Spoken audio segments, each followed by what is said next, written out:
大家好，欢迎来到阿卡游戏频道。估计大家都应该很想知道，刚上线的风属性武器跟被称之为最强五星武器的遗迹系列武器，哪一类型武器更加的好？进入正题，怕有新手玩家不知道属性武器的潜能，就给大伙科普一下。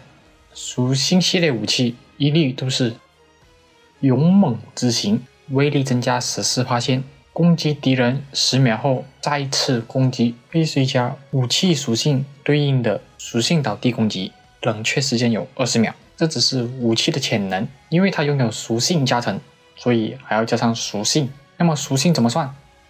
属性克制加成会拥有15%，每一克制的话就会有10%加成，可以理解为对怕风属性的敌人能达到29%的威力加成，反之24%威力。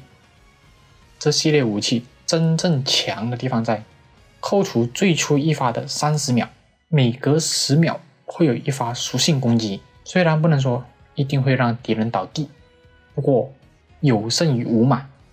如果再搭配上一些职业技能，还能提升敌人的倒地几率，或者在敌人倒地时打出爆炸的伤害。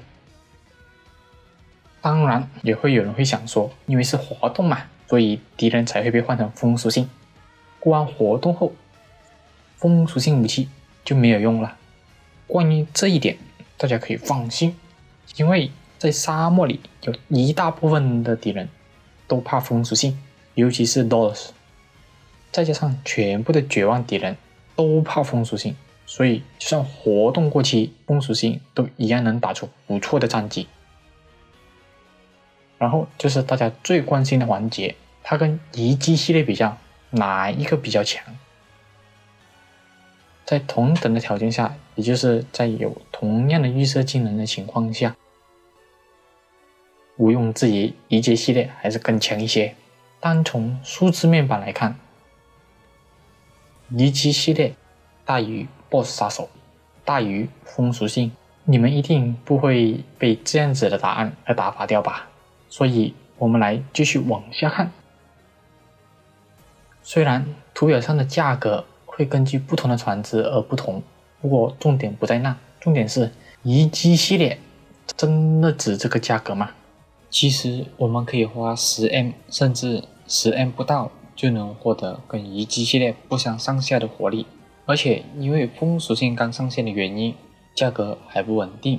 等价格稳定后，我觉得能够以 5M 不到的价格购入。所以以性价比而言，排行榜应该会变成这样：风属性大于 BOSS 杀手，大于遗迹系列。那么手头上比较宽裕的玩家可以继续往下看。如果我们把预设技能拉满的话，没错，还是遗迹系列最强。但是就算你真的很富有，市场上也不一定有的卖呀。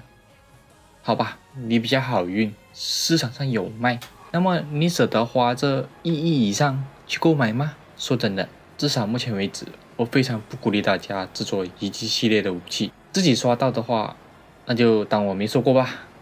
还有，我不推荐风武器作为主武器，如果没有趁手的主武器的话，我还是更推荐 BOSS 杀手，因为火力跟价钱都比较的稳定。不过如果你把它当做副武器来使用，专攻风属性弱点，它还是不错的一个选择。希望本次的内容能在武器的选择上帮助到大家。我是韩大调，我们下期再见。